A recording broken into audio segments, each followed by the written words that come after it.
Hi everyone, Prof. Gordon here from Exam Success, and we're going to talk about this concept in fixed income called duration. So we need to have a definition. There's a couple definitions. What is duration? And there's one element where duration is considered a time period over which you are going to recover your investment. This is what's known as Macaulay duration.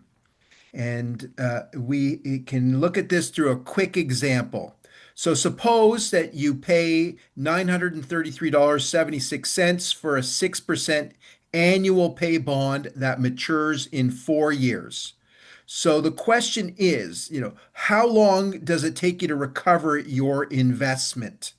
The investment is the $933.76. Does it take 4 years? Do you have to wait 4 years? And the answer to this is no. You don't wait all 4 years because you actually receive coupons every year, which reduces the time for you to recover your investment. So it's slightly less than 4 years. Okay, let's look at this in a little more depth here. So here's a timeline.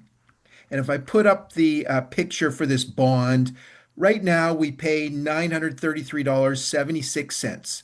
After the first year was an annual pay, we get $60. Then the next year, we get another $60. Then after the third year, we get another $60. So, as a summary, up to this point, we have collected $180.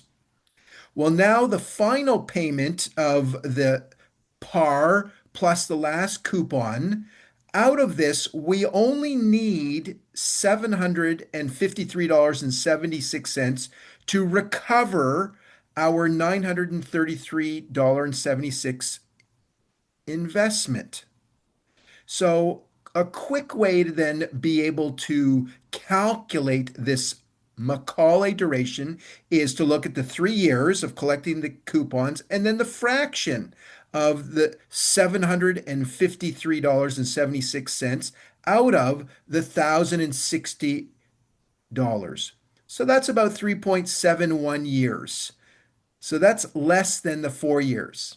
So you can see that the Macaulay duration is a time period to recover the investment. How long did it take us to recover this $933.76? So about 3.71 years. Now, this is just an approximation. I didn't use any time value of money, which you really should use, but an FYI, the exact calculation for the Macaulay duration is 3.66. So my approximation, it's pretty close, and you could use that if you ever had to come up with it on any test or exam.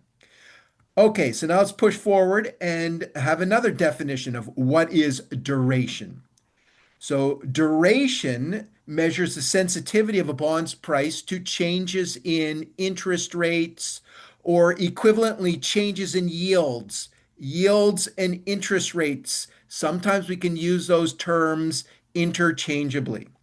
So when we're talking about duration in this context, we know this as modified duration. So when we look at interest rates changing, when interest rates rise or when yields rise, bond prices fall. And when interest rates fall or yields fall, bond prices rise. So the question becomes, by how much does the bond price change? Well, this sensitivity is measured by the modified duration.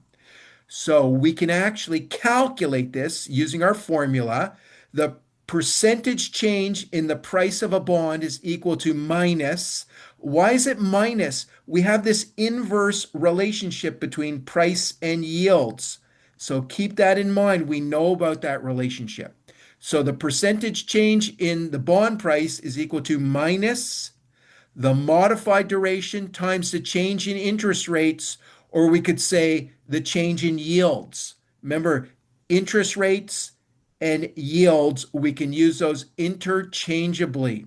So this formula is going to help us to be able to quantify this and calculate it. So I think this is what you need to take away for your learning. I hope that you found something of use in this lesson, and we will end it here.